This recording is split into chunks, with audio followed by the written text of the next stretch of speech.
Good morning, everybody, and welcome to this What's Hot and What's Not in 2024, the first corporate reporting webinar of 2024 at BDO Australia. It's good to be back. My name is Kevin Frohbus. If you don't know me, it's good to have all our new as well as returning webinar attendees on you, and it's good to be back after what has turned out to be a really good summer, at least in Sydney. Now, you'll notice today we're actually short of a presenter, and it's almost a groundswell of a day because it's so unusual not to have Aletta with us. Aletta is actually having a couple of IT issues this morning, and so we're starting a bit late because we were trying to solve those. What we did solve was I was able to log on, but unfortunately Aletta is having some issues, so you get me today. I'll be doing the what's hot and what's not in 2024 by myself and taking us through, and Aletta will be back next month again once we sort out whatever the IT issues are. So for those of you who don't know me, as I said, I'm Kevin Frohbus. I'm a partner in the IFRS and Corporate Reporting advisory team here in Sydney, part of the national team which Aletta leads. And Aletta is also our national leader in ESG and sustainability out of Melbourne. But we do work together, and we do work on all these topics in our various markets and in our various disciplines. So I'll lead the discussion today, doing both mine and Aletta's sections, and we can go from there. The slides should have been sent to you via your normal registration webinar, so hopefully you can follow along. Before I get going, as usual, our acknowledgement of country, acknowledging the traditional owners on the land which we meet today, wherever that may be across the country, and respecting to our elders past and emerging.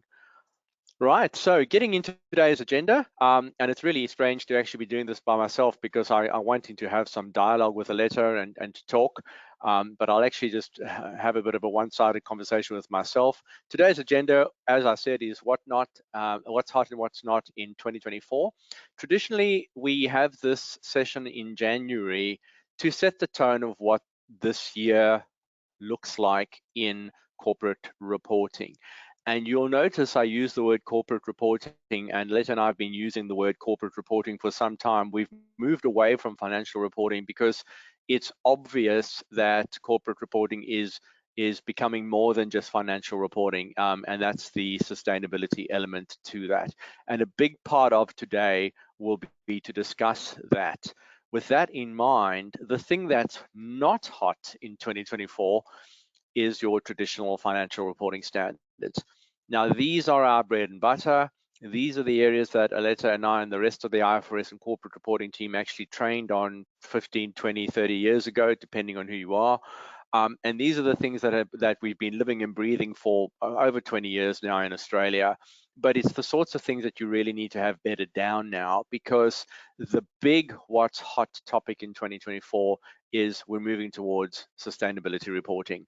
And sustainability reporting will be integrated in some way or form with annual reporting, or with the suite of annual reports that is required by most companies going forward. And so really, what's not in 2024 is if you're still mucking around with these standards, you really need to have these bedded down. However, that doesn't mean they're not important. Financial instruments, revenue contracts, leasing, all of those, especially the big three at the top, for most companies are the important ones. We continue to actually see these coming up. In fact, a lot of the business in Sydney, in particular in my advisory team in Sydney, is still focused around these standards because entities are still bedding them down. But we are very happy to have companies come to us and consult with us on those standards, because if you're bedding those down and you're getting those right, you're actually setting yourself up to be able to move on to the next thing, which, as we said, the big topic is sustainability reporting. We still see a lot of leasing. Entities are still struggling with those. And I think the big takeaway from financial instruments, revenue, and leasing is if you're still using Excel to do those calcs and you're struggling with those Excel calcs, that's probably the big thing to focus on for you in 2024, is to move yourself onto better technology and infrastructure. Because as you'll see with sustainability, it's just going to get harder, and infrastructure and systems and processes is where we need to focus going forward. Insurance contracts, that doesn't apply to everybody, but it also doesn't only apply to insurance companies. Any entity can actually have an insurance contract that needs to be accounted for under IFRS 17. It does happen. Entities and often find themselves entering into insurance contracts inadvertently. So that's not only applicable to insurance companies, but as the slide implies, you really should have that bedded down now. So that's what's not hot in 2024. And the other two ones on there for not-for-profits and simplified disclosures, those are just your run-of-the-mill standards that keep coming up, but also you need to have those bedded down if you're not reporting under tier 1 reporting as simplified disclosure, or if you're a not-for-profit, it keeps coming up. So I'm going to jump past that because setting the tone for what is hot in 2024, let's start with our monthly IFRS and corporate reporting webinars. The way we generally design these webinars is Aletta and I and the rest of the IFRS and corporate reporting team will sit down at the end of the previous year, and we will start to design what we think are going to be the big topics of the year. We generally cover those in this webinar, being our January webinar, where we set the tone for the year.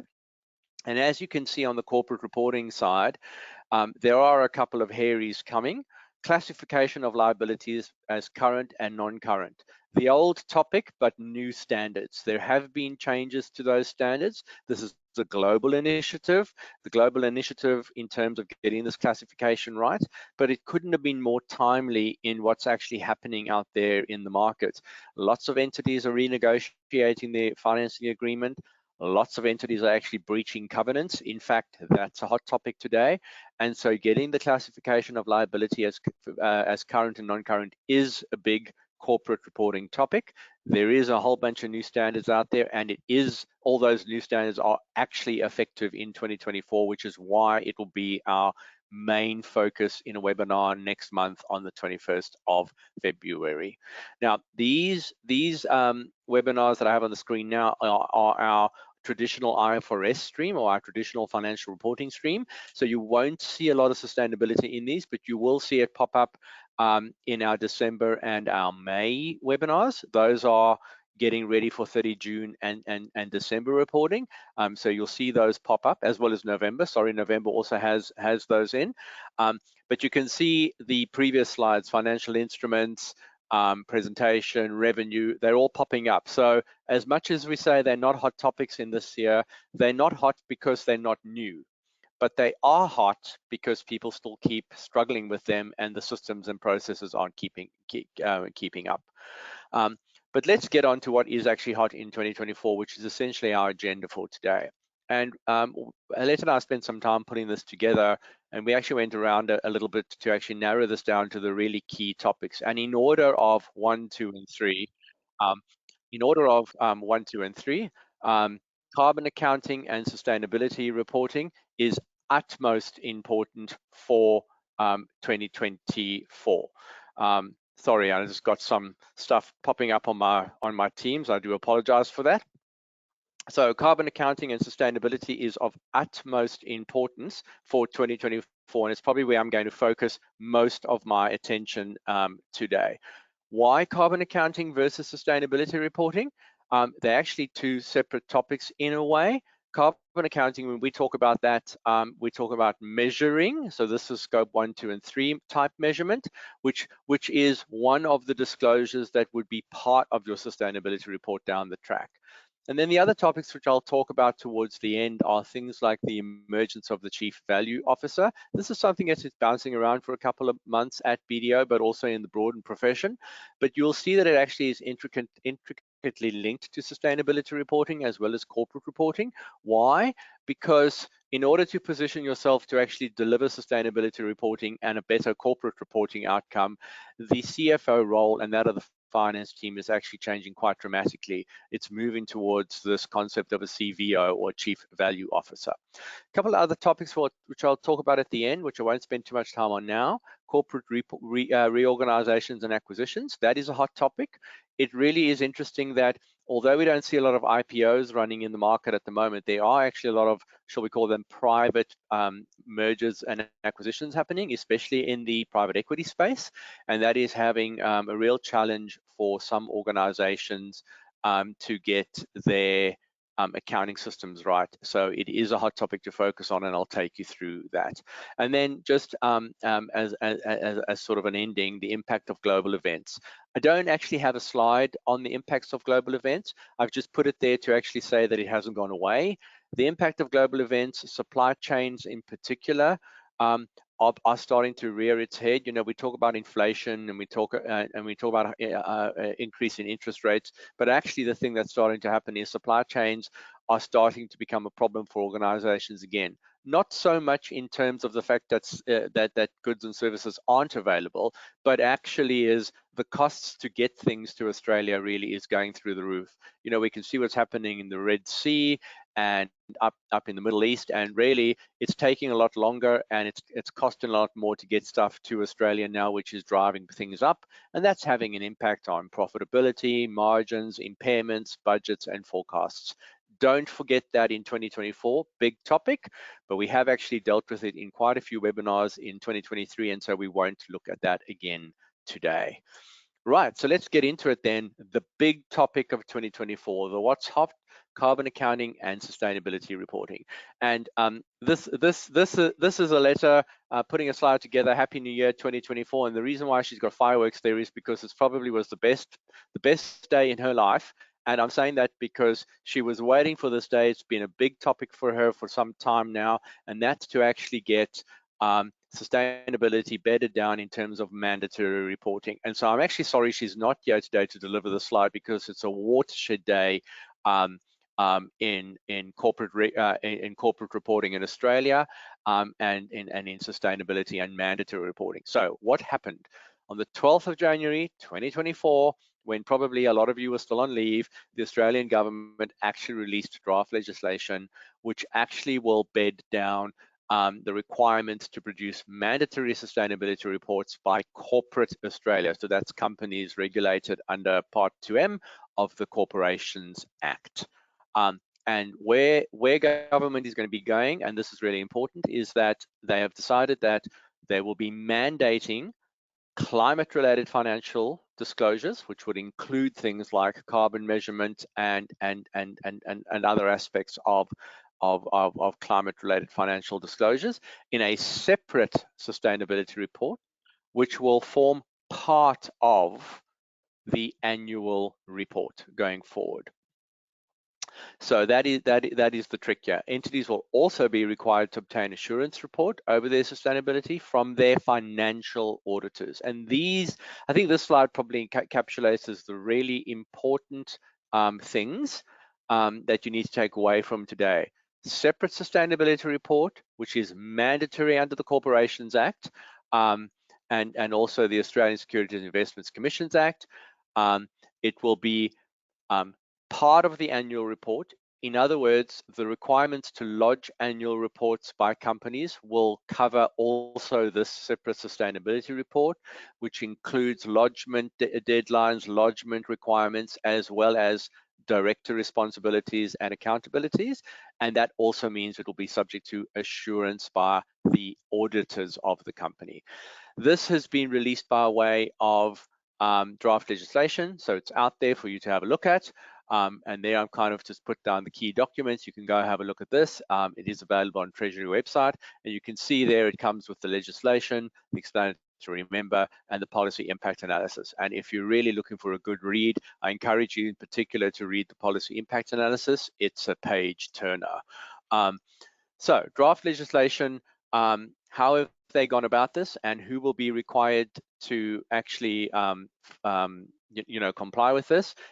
Similar to the various criteria for meeting small versus large entities, the criteria that the government has gone with is essentially to evaluate entities' revenue, gross assets, and employees. Those are similar measures that are used to evaluate whether an entity is a small company versus a large company. And as you'll know, under existing legislation, the distinction between small company and large company is what determines your requirement to have IFRS compliant financials, to lodge them, and to have them audited. So government has stuck with the consistency of those measures. And the way they've gone about it is any large entity that meets 2 of those 3 criteria will fall into one of 3 groups, and those groups will essentially drive the mandatory date when your sustainability report, your annual mandatory sustainability report, will be required for the first time. So as you can see there, it's a staged implementation starting in 1 July 2024 for Group 1 or Group 1 entities. That is in 6 months' time, and that's why this is the hottest topic on the agenda, because a swath of very large entities, you know, in the realm of more than 500 million of revenue, more than 500 employees, or $1 billion worth of gross assets, will fall into Group 1. And there is a number of entities. We're talking some of the big organizations, financial institutions, and so forth.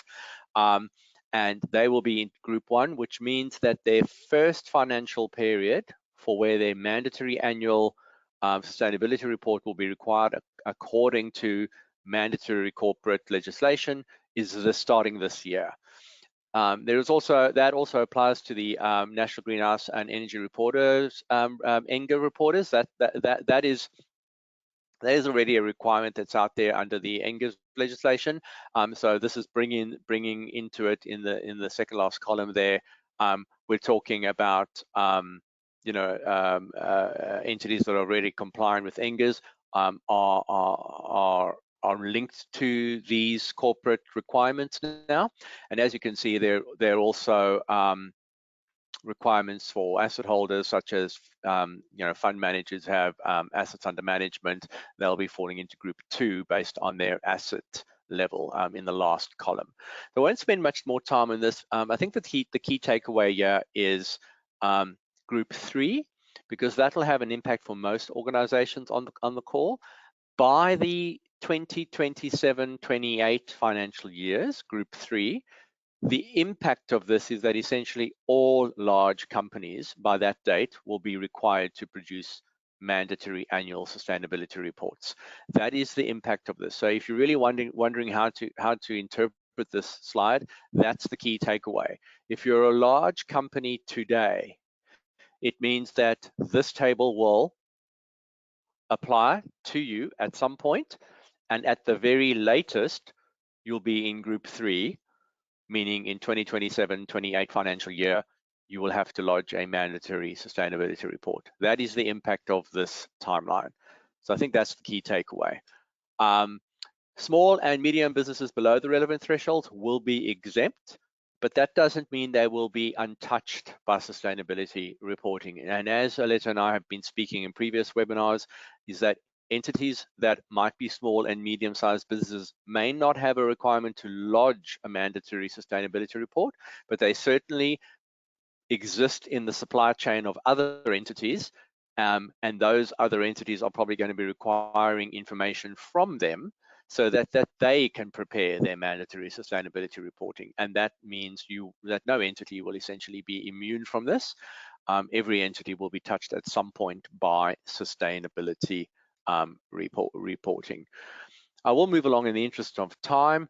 So let's talk about disclosures. Where has government gone with the disclosures? And this is essentially the framework. So similar to IFRS in terms of financial reporting, what is the framework that is being adopted in terms of mandatory reporting?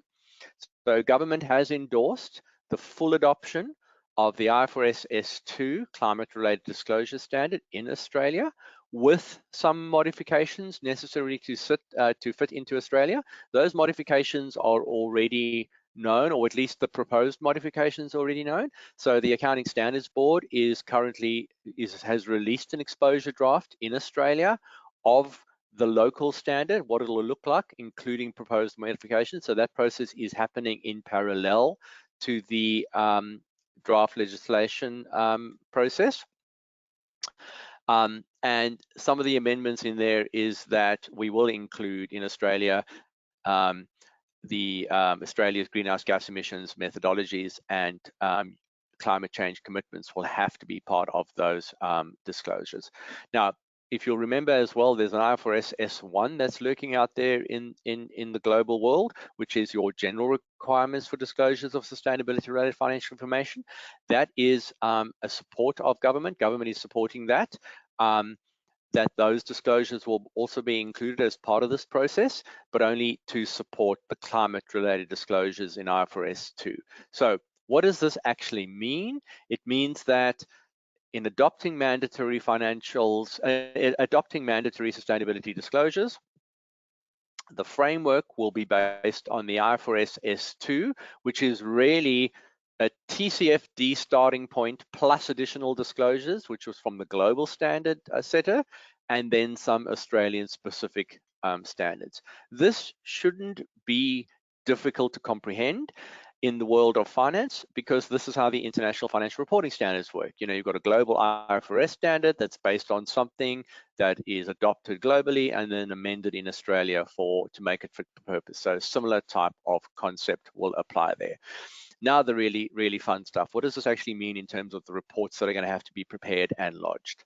So where government has landed in its draft legislation is the climate-related financial disclosures will sit within a sustainability report. That's the mandatory sustainability report, which essentially makes up the fourth report that is required under corporate legislation. So the annual report is really made up of four components: your annual financial report or financial statements, an annual sustainability report, a director's report, and an auditor's report. Those are the four reports. And those are the four reports that are then governed by the corporation's legislations in terms of who must prepare them, who must lodge them, who must have them auditors. And that's all aligned to the size of the entity, whether it's large or small. And if it's a large entity, which of the three groups does it fit in order for its mandatory date for its first report to be lodged. So there it is. The annual report will consist of financials, notes, and director's declarations as exists. So on the left is everything that you're already lodging, and on the right is what's new. The annual sustainability report, which will consist of your climate statements, your notes, and director's declarations. Interestingly about the director's declaration is that the director's declaration that currently exists for financial reports, there will be something similar for the sustainability report. And the reason for that is that there are director's responsibilities and civil and criminal penalties for getting the sustainability report wrong or making misleading statements in the sustainability report. So directors should be taking this on board, because essentially the risks and the responsibilities that directors currently have for annual financial reports, similar types of declarations and accountabilities will exist for the sustainability report. And that is why this is a hot topic, not only for financial reporting or CFOs or finance teams, but boards of directors. The accountability for the ultimate responsibility for the sustainability report will rest with the board of directors. And that's the key takeaway. Yeah. Right. So I think we've covered some of this already. I've mentioned this about there will be some level of assurance required for this. So your climate disclosures will be subject to assurance, similar to like your financial reporting is. The financial auditors who are auditing the financial report will be the responsible assurance provider, and they will be required to use, or they'll also have access to technical climate and sustainability experts, similar to the way Aletta and I and the rest of the IFRS team at BDO are IFRS experts and specialists on the financial side. We'll also be having framework specialists and technical and climate experts that are required to assist the auditors to audit those things.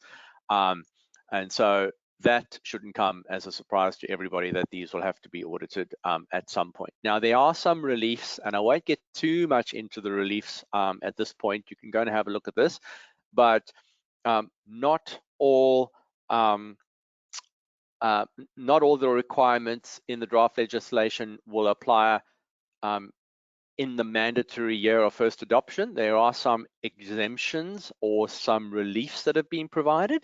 So for example, there is a relief that's been provided for a fixed 3-year period for scope 3 emissions. Now what that means is that the government has realized that measuring scope 3 emissions is not only a time-consuming task, but also it's quite a complex task because you've actually got to get into supply chain information. You've got to gather data from customers and suppliers. So it's essentially not just a straightforward calculation. There really is a setup time or a lead time required to get those scope 3 emissions correct. So there is relief for a fixed 3-year period to provide the disclosure on the scope 3 emission.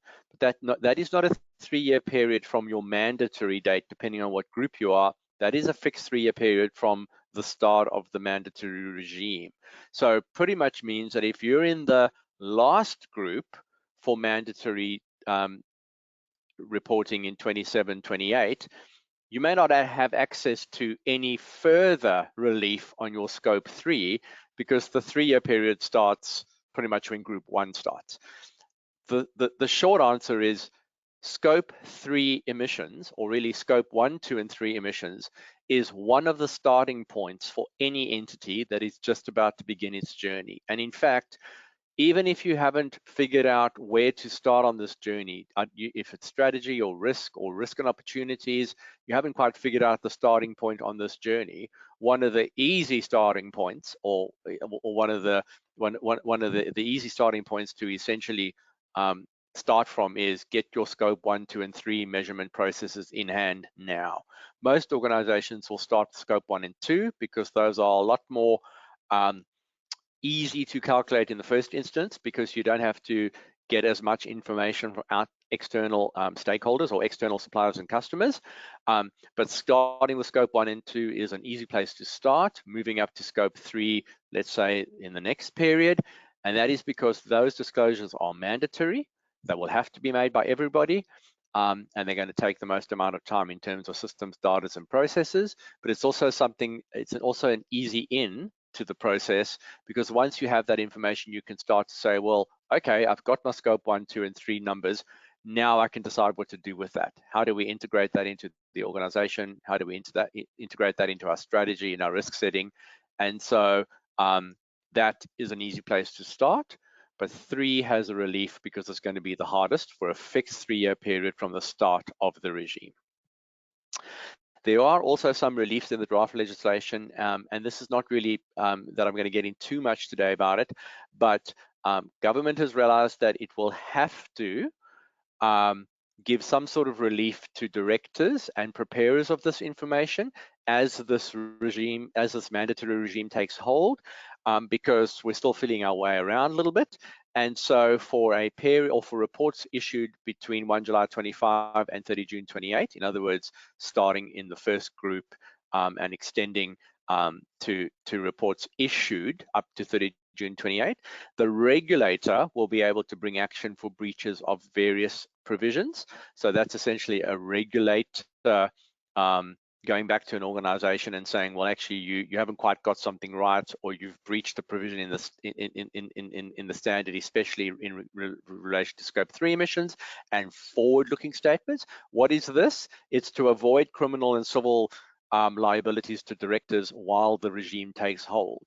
But that will end at some point, being after the 30 June 28 date, and at that point, all director accountability and penalties that apply to directors will then be available, especially the civil ones, to be taken against directors. So a little bit of relief there to allow entities to embed this without facing, these sorts of civil penalties that would otherwise apply. Right, how does this all fit together? Well, it fits together is that sustainability reporting, or the mandatory reporting, government has decided to start with climate. So by adopting IFRS S2 as the base standard, which will be part of the mandatory regime, government is essentially saying we are choosing climate as the starting point. So that's the climate-related financial disclosures, but that is one aspect of sustainability. So sustainability is really more than just climate. It's essentially sustainability of the organization within the bubble it operates, but also in the community and the broader environment it operates. So sustainability and the climate-related disclosures that are part of the mandatory regime, we're starting with climate, which is under under E, but the idea is to expand the sustainability and the mandatory requirements, as well as the IFRS S 1-2 requirements to encompass more than just that over time, to encompass things like human capital, and diversity and biodiversity and so forth. What is essentially happening over time, and this is where we're heading towards, let's say by the end of the decade, is where we want to end up, is that the financial statement, which is down in the purple block in the bottom left-hand corner, is expanding to include sustainability-related financial disclosures. And in the first instance, that'll be climate. So that's IFRS S2. So that's the blue box. It's expanding to incorporate that.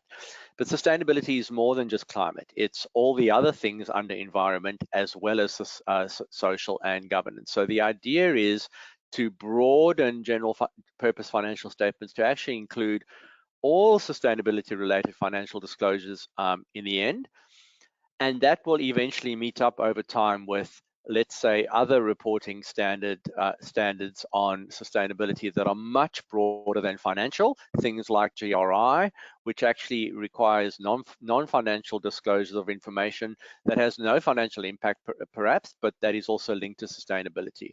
Putting it this way is, it's time to bed this down, because government's mandatory regime is designed to move us towards building up the annual report and the annual financial report and the financial information to incorporate sustainability related measures and disclosures over time, starting with climate, that's the first one, and then building it up as more standards on sustainability become released. There's some dates there which we've put down. So this is just to remind you that if you want to go and have a look at some of these documents that are out there, we've got the draft legislation which was released on the 12th of Jan 24. So that's the hot topic on the left-hand side. And as I said previously, there's a parallel process that's currently underway, which is the exposure draft by the Accounting Standards Setter. That's the IFRS S2 that's been released in Australia. As an exposure draft, along with Australian specific amendments to that standard. Now, we've used this before in previous sessions, but we have started to amend this as we go, because there is a roadmap to get there. If you don't know where to start, the hot topic is to start. That's the first thing to do in 2024. It's to start this as an organization. You may be a small and medium-sized business, and maybe that's not as big an issue for you. But if you are large or are going to be large and are going to be captured by the mandatory Group 1, 2, and 3 effective dates, you need to start this. You need to start this journey. Now, how are we going about this?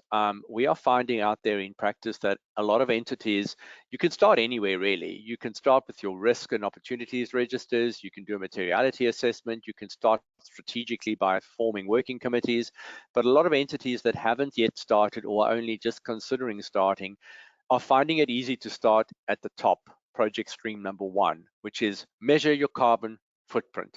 That's going to be required anyhow under the standard. It's mandatory disclosure. Everyone will have to be doing that if they fall into this regime.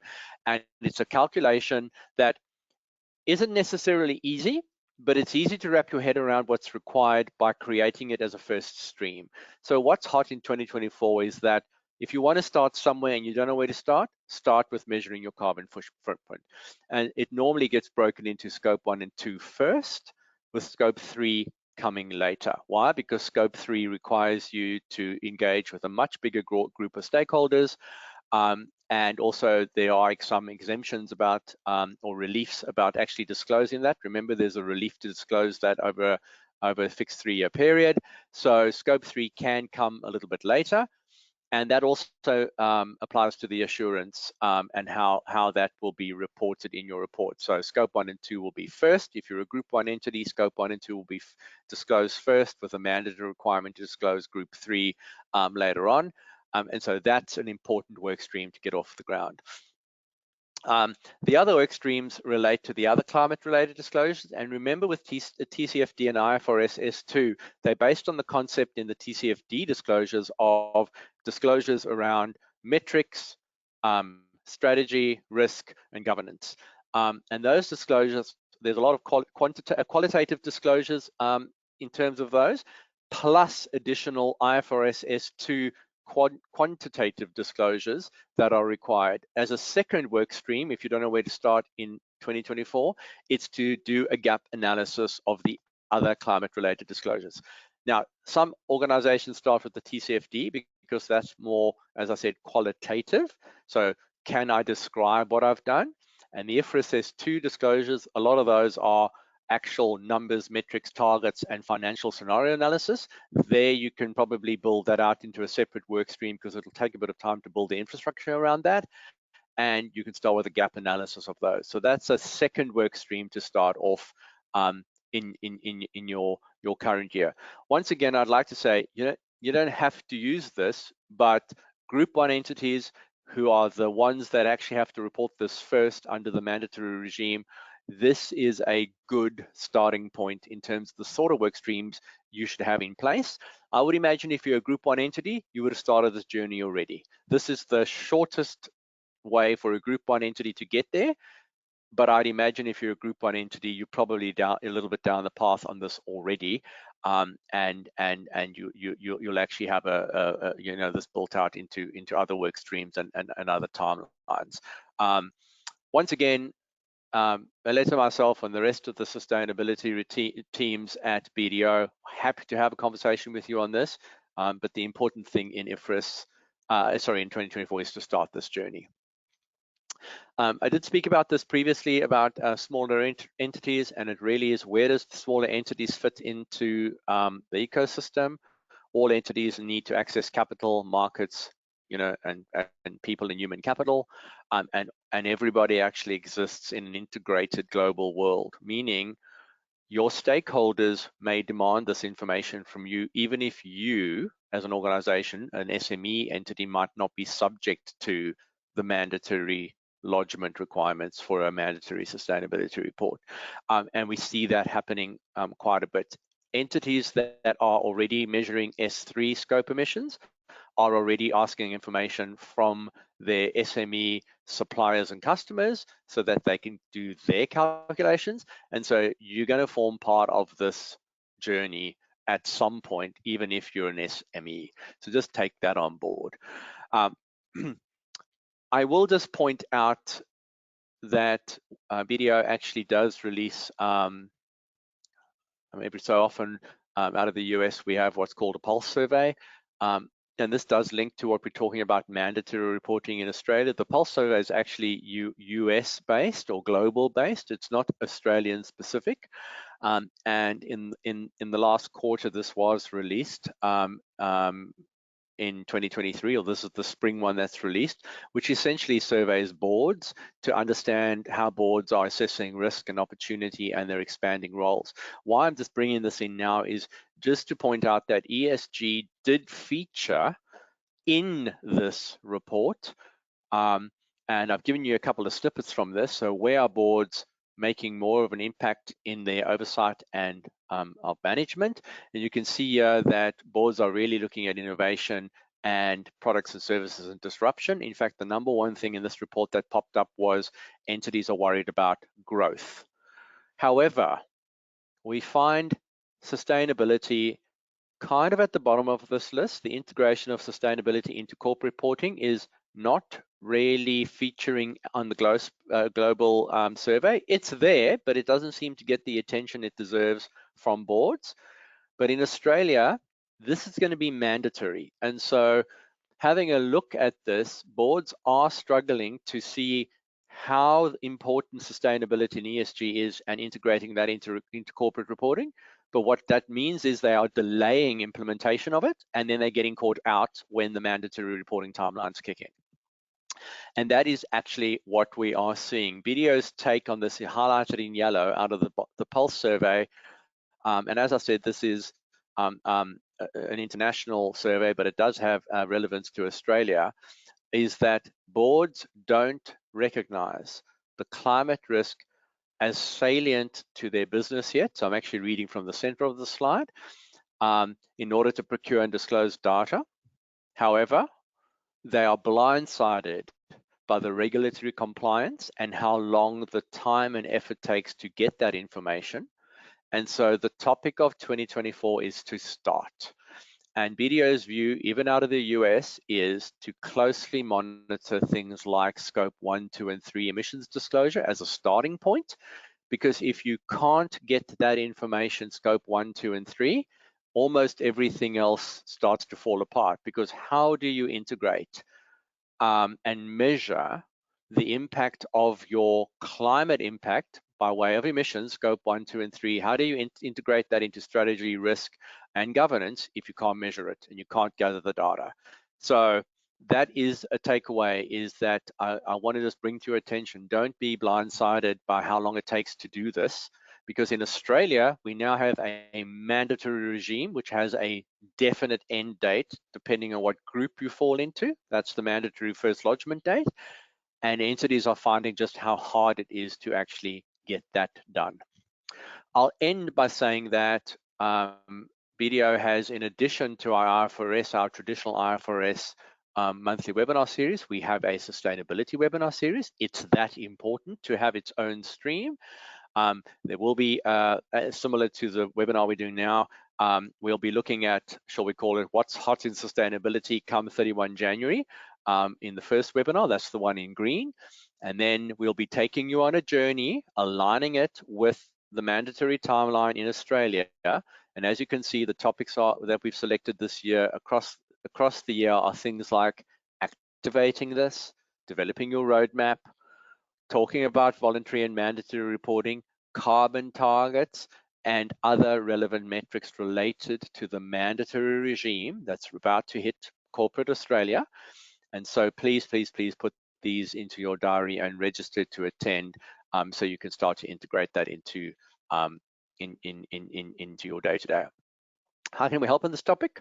BDO has a couple of sections on our website that you can learn more about. And as you can see, we've broken this into really 4 key areas. Carbon accounting, this is your measurement, scope 1, 2, and 3, which then leads to things like strategy setting and so forth. Sustainability strategy, which we're talking here, materiality assessments, risk assessments, risk and opportunities registers, and governance issues. The reporting, which is ultimately what will be part of your annual report, that regime that will be lodged with the regulator, and then the assurance thereafterwards. And we've got some links there where you can learn more about how BDO can help in the various service offerings to align with your roadmap and your carbon accounting. Right, so that was the bulk of what's hot in 2024. I've got a few other slides I'm going to run through very briefly. Some of the topics that I said are sort of sitting out there. We've got 12 minutes to go in today's webinar, and that is the concept of the Chief Value Officer. Now, the Chief Value Officer, this is a topic that actually came out of our global firm initially. It was a tie-up between BDO and the ACCA in the UK. A research report that was released, might have been around August or September last year, about this concept of the Chief Value Officer. And it essentially tried to define the role of the CFO and how that is transforming into a CVO role. It introduced the concept that C-suite professionals, and in particular CFOs, are expected to do more today than just finance and producing numbers and negotiating with the bank on covenants and debt. They're actually expected to bring together, by way of operations and processes, data management and technology, all the elements or enablers and all the assets, which are your financial assets, manufactured assets, your intellectual property, your human capital, and bring that into a performance management and measurement regime that brings together data, technology, operations and processes that then supports the recipients by providing value. CFOs are no longer just serving the role of financial and information to investors. In other words, the red on the left-hand side, being investors, being the recipients of information and the financial information, that is no longer what CFOs are expected to do. CFOs are expected, and very much moving towards, bringing together all of these assets or enablers to provide relevant information to recipients.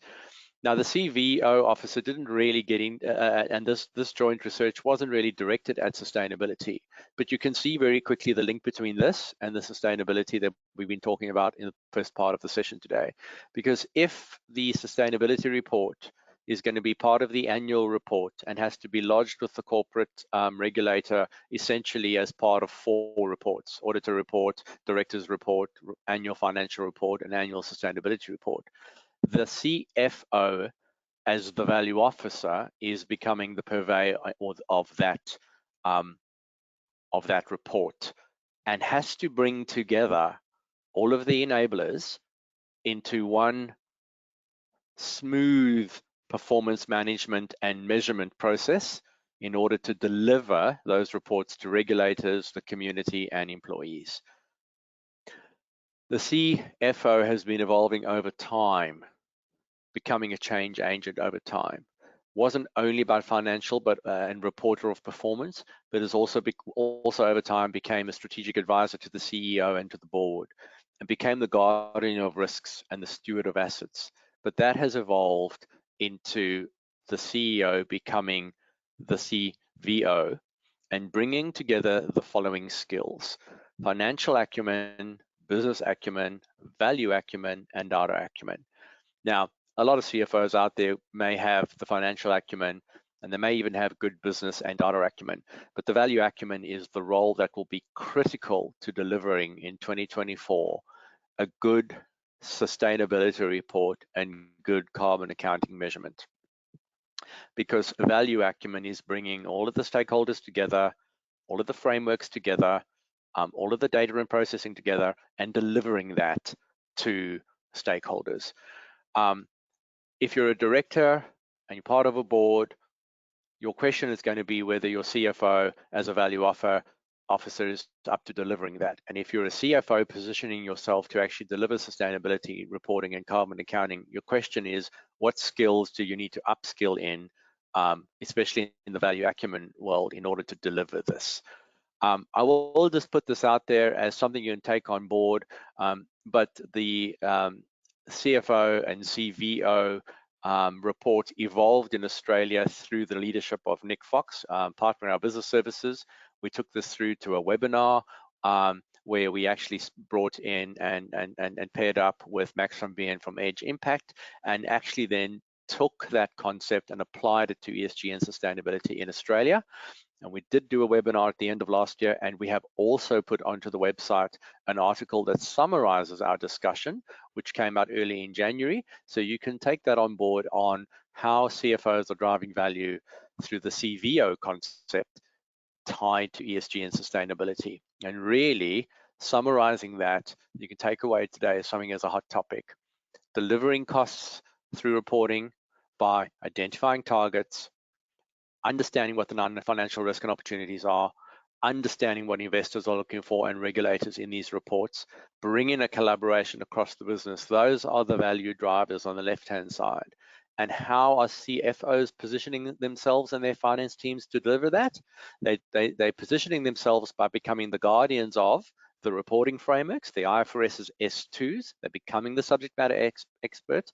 They position themselves to take the sustainability report and the carbon accounting into the finance function, and they're building up their integrity, data integrity, and systems and processes to deliver that information and integrating that into the annual report. Those are the 4 key areas where CFOs and finance teams should be focusing in the current year to position themselves as value officers to deliver on this mandatory sustainability reporting journey.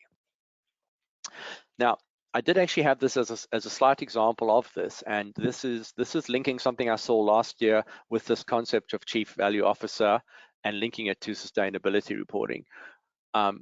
Towards the middle and end of last year, I actually realized that a lot of private equity deals were actually happening out there in the market, where the private equity deal was going through, but what was actually happening is the finance teams of the target entity, the entity that was actually taken over or acquired by private equity, were failing to deliver to their new investors, to their private equity investors, good quality financial information because they suddenly jumped from an entity that might have been a startup or a small entity to suddenly entering into the big leagues, where they were reporting information to investors, their private equity, through a somewhat complicated structure.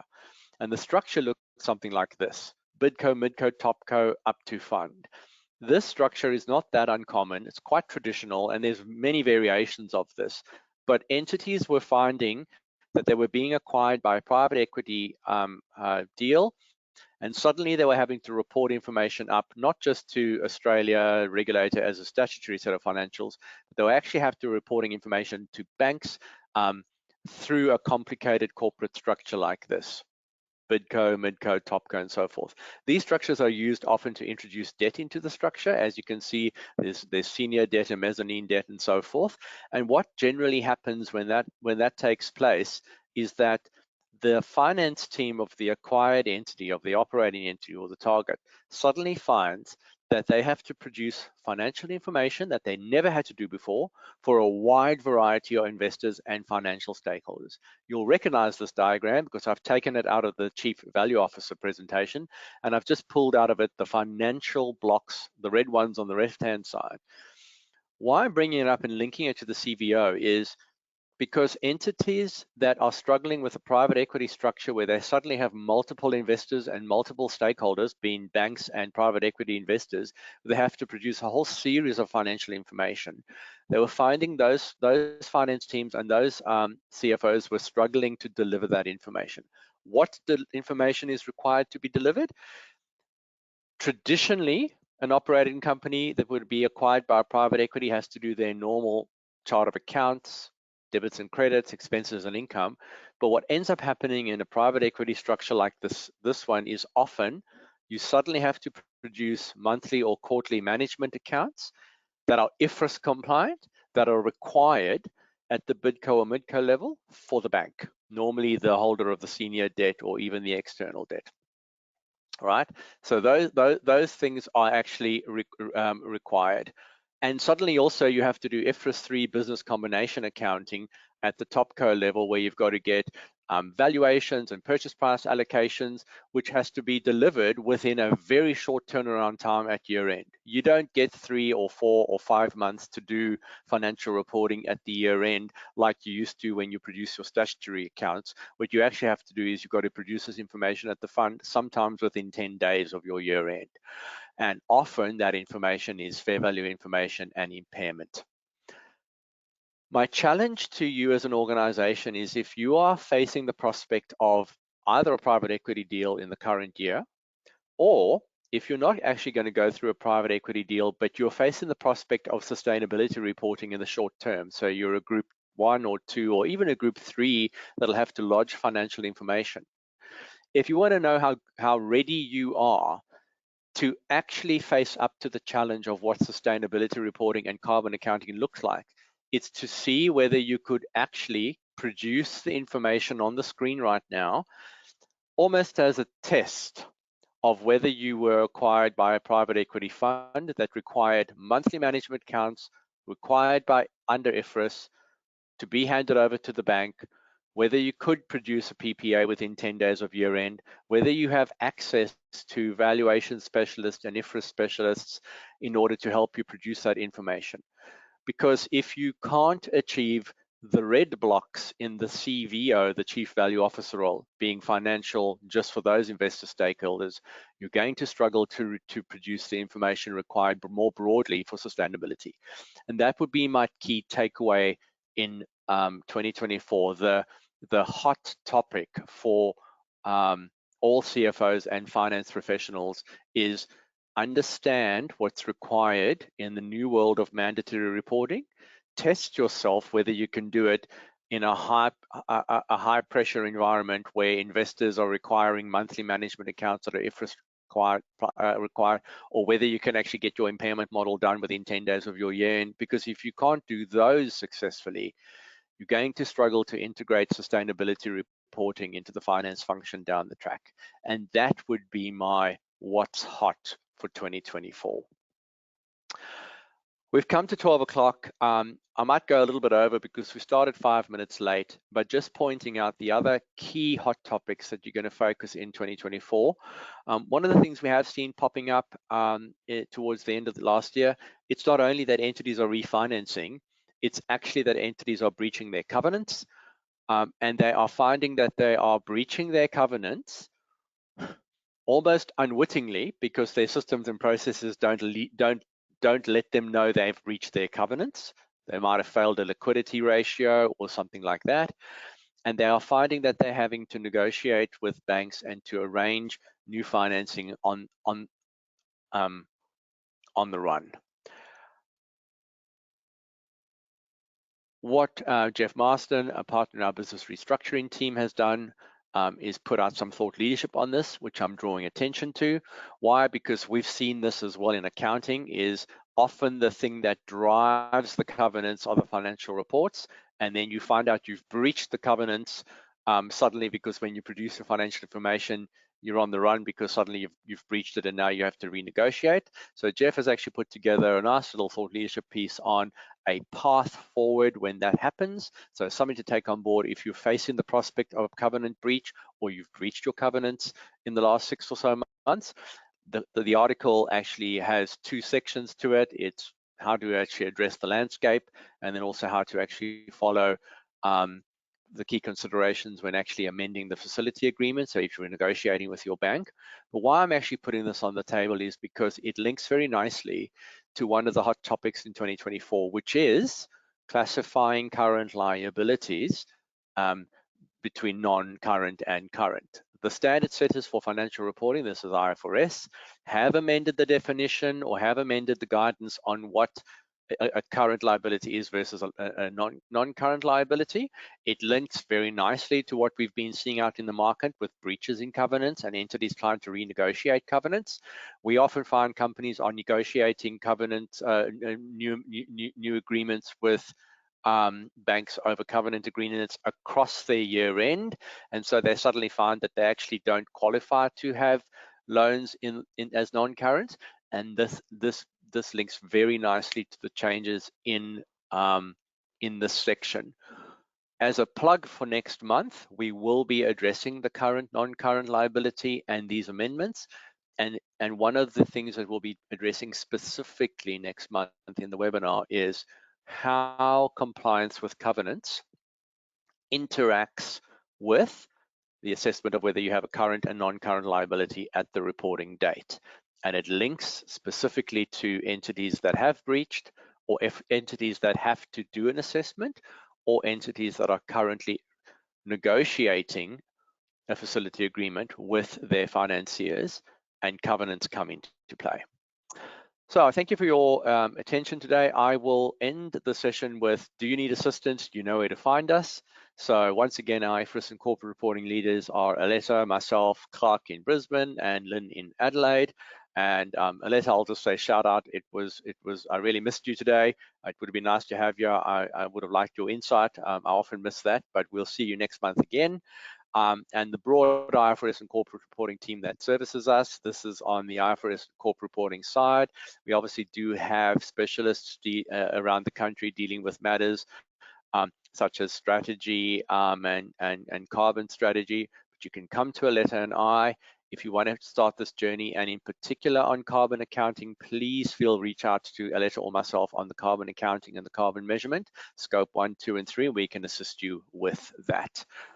Once again, you can subscribe to keep up to date with our reporting insights.